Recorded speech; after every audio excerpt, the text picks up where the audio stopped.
Welcome to the YFAC, ladies and gentlemen. Hello, and welcome back to the YFAC. So, today we are going to be starting a new series called the Idea Review. So, the plan is to take some ideas, or rather deep thoughts that I have had throughout the years, and to do a serious review about them. If this goes well, I would love to have your ideas in as well so that I can do a review on them and so that we all can learn. Okay, if I set this up right, it should be recording my screen right now. I don't think so. Give me a second. Okay, there we go. Anyways, so if you guys can see this, these are the 5 ideas that we will be getting into today. They're just 5 of many ideas or whatever you call this that I have written, But I picked these 5 out because I think these are easy to understand at the beginning. Anyways, let's get into the first one. So, if mindfulness is done rightly, it's effortless. It isn't something that you do or have to do. It's something that you recognize or discern. It's recognizing your situation while you are in that situation. It should be a factor of tapping into what you already know rather than repeating what you already know. So I wrote this down while I was doing some research regarding westernized mindfulness meditation techniques. And what they suggested is that you have a safe space and a safe time where you can come in and do your mindfulness practice or meditation practices, and you can get out, go into your day, or vice versa, where you finish your day, you come into that safe space, you do your meditation, and you whatever. So the important thing about mindfulness is that you have to understand what mindfulness is before you try and practice it. That you can apply that theory to anything in this world. You need to understand things before you get into them. Anyways, mindfulness in general is basically being aware of what your entirety is going through at this given moment. So when I say that, it's basically understanding what your mind, what your body, what your consciousness, and what your feelings are going through at this given moment. So there's a lot of components when it comes to mindfulness. There's mindfulness of death, there's mindfulness of breath, there's mindfulness of physical activity, and so on. So right now the basic idea should be to understand why mindfulness is effortless, or why I said that mindfulness is effortless. So for example, let's take your breath. You breathe in, you breathe out. And fundamentally, no matter how long you can hold your breath, you have to let it out. So ultimately, you cannot control your breath if you think about it. And breathing also is a neutral action that happens. There's no good or bad attached to it. You will breathe in and you will breathe out regardless. So that's why mindfulness of breath is a good example, because it's basically recognizing your situation while you are in the situation. All right, then let's look at the second one. So too much mindfulness is not good, as it is the recognition of what you are already doing and acknowledging it. So again, let's take the example of mindfulness of breathing. So you don't have to be neurotic about it. You don't have to be like, I'm breathing in, I'm breathing out, I'm breathing in, I'm breathing out. No, you don't have to do that at all.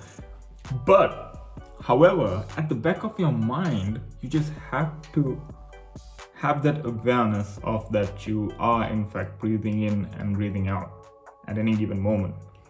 Let's say for an example, I'm working. So I work at Subway. Let's say I'm working at Subway and I'm serving someone. I don't have to be like, I'm breathing in, I'm breathing out. No, you don't have to do that. But at the back of your mind, you just have to be aware. So that's what I'm trying to say here. Okay, let's look at the third one. People are afraid to be alone, as we won't have something to grab our attention or have something to attend to. Humans desire activity or doing something, as it is a requirement for the maintenance of your being and a distraction from a fundamental truth, which is uncontrollability. So as humans, I think even myself, we are so attached to activity or doing something or having something new to do in our life. So we need to understand why we desire activity or doing things. There's a lot of explanations, and I've written down here it's because we want to fade away from uncontrollability.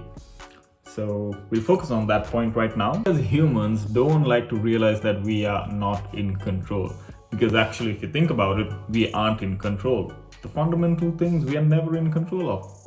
Breathing, death, aging, sickness, we aren't in control of these things. These things will happen, or we will be affected by these factors regardless. So rather than acknowledging them or trying to understand them, we just fade away from them by activity, and we call them responsibilities, or have responsibility in your life.